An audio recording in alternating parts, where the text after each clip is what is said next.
Di sini saya perwakilan kelompok 3 akan menjelaskan tentang Museum Muhammadiyah. Untuk penjelasannya, mari kita simak sebagai berikut. Museum ini bertepatan di Kompleks Kampus Universitas Ahmad Dahlan atau biasa disebut UAD. Museum Muhammadiyah berdiri kokoh sebagai tonggak baru perjuangan Muhammadiyah. Pada Senin, 14 November 2022, peresmian museum ini dilakukan secara langsung dan dihadiri oleh Rektor UAD, Ketua Umum Pimpinan Pusat atau PP Muhammadiyah, serta Menteri Koordinator Bidang Pembangunan Manusia dan Budaya Republik Indonesia. Pendirian Museum Muhammadiyah diinisiasi oleh Profesor Dr. Haidar Nasri, MSI, dan Menko PMK Profesor Muhadjir Effendi.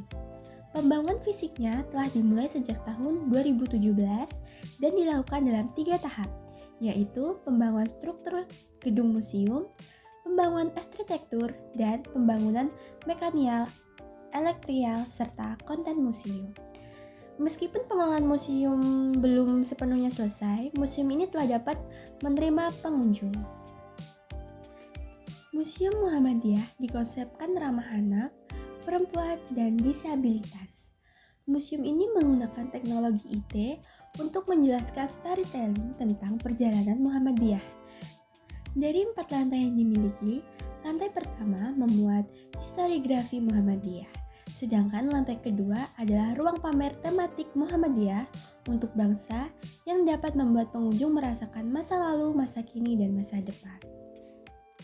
Untuk menyempurnakan konten museum, Haidar Nasir mengajak seluruh pimpinan persyarikatan di tingkat wilayah sampai ranting untuk menyumbangkan artefak sejarah Muhammadiyah yang dimiliki. Selain itu, UAD disarankan untuk membuat kajian etnografis sejak perjalanan dan pemikiran Ki Haji Ahmad Dahlan. Museum Muhammadiyah sendiri memiliki ruang pamer seluas 3.000 meter persegi dan ruang non-pamer seluas 3.000 meter persegi. Selain itu, terdapat landscape seluas 1.400 meter persegi. Museum Muhammadiyah juga terlibat dalam pemanfaatan teknologi informasi pada benda-benda bersejarahnya. Dengan cara ini, pengunjung akan mendapatkan gambaran yang jelas tentang jalan cerita dan keterkaitan perjalanan mereka ke Muhammadiyah. Penggunaan teknologi informasi juga diterapkan pada akses berbasis online sehingga pengunjung dapat melakukan pendaftaran secara online. Adapun koleksi dari Museum Muhammadiyah yaitu tentang sejarah perjalanan Muhammadiyah, perkembangan lembaga-lembaga pendidikan, dan organisasi otonom termasuk Hizbul Wathan yang melahirkan tokoh perjuangan Sudirman. Kemudian ada Aisyah, salah satu inisiator Kongres Perempuan pertama dari kesadaran tentang hak-hak perempuan boleh sekolah. Selain itu, dilansir dari pemandu museum, ada 3 tujuan pokok pendirian Museum Muhammadiyah, antara lain sebagai pusat dokumentasi dan informasi sejarah gerakan Muhammadiyah, sebagai media pendidikan, dan sebagai media pariwisata.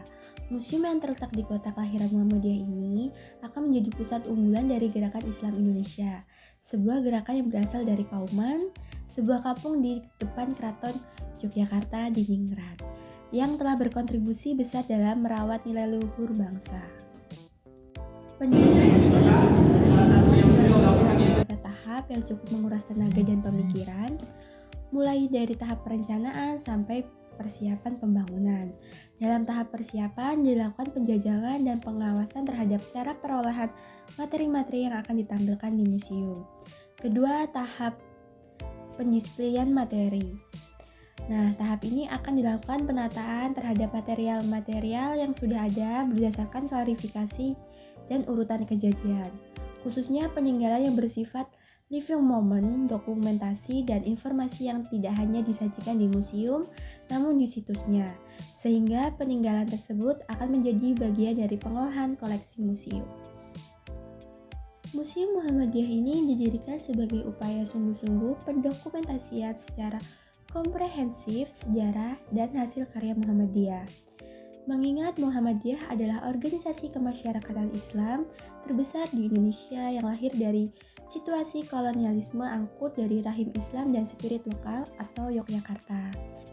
Sehingga museum ini menjadi media transformasi nilai, informasi beragam tokoh, serta peran kebangsaan Muhammadiyah. Nah, adapun di museum ini juga kita diperkenalkan sejarah pendirian Muhammadiyah tersebut melalui teknologi canggih yang bernama Argument Reality atau IR ke setiap pengunjung yang terdapat akses melalui smartphone. Teknologi IR juga terhubung ke beberapa koleksi Museum Muhammadiyah seperti lukisan tokoh pahlawan nasional dan dokumentasi organisasi otonom Muhammadiyah. Jika kamera menyorot lukisan tokoh pahlawan nasional, maka smartphone akan menampilkan sejarah dan profil pahlawan nasional tersebut. Sebanyak 22 lukisan tokoh pahlawan nasional yang memiliki kontribusi besar dalam pendirian Muhammadiyah, seperti Insinyur Soekarno, Ki Haji Ahmad Dahlan, Haji Agus Salim, dan beberapa tokoh pahlawan lainnya. Adapun replika kapal bernama Minspil yang konon diceritanya digunakan Ki Haji Ahmad Dahlan untuk berangkat haji dan membawa barang-barang dagangan. Adapun zona 5 pilar di lantai ketiga di Museum Muhammadiyah ini dengan menampilkan koleksi gerakan dakwah seperti tafsirah Al-Quran tentang iman dan amalan, literasi dan perempuan, serta kesehatan.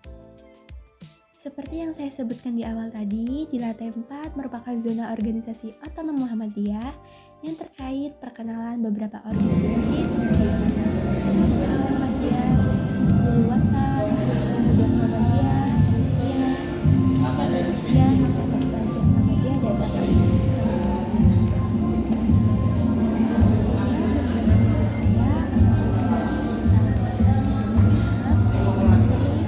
Assalamualaikum warahmatullahi wabarakatuh.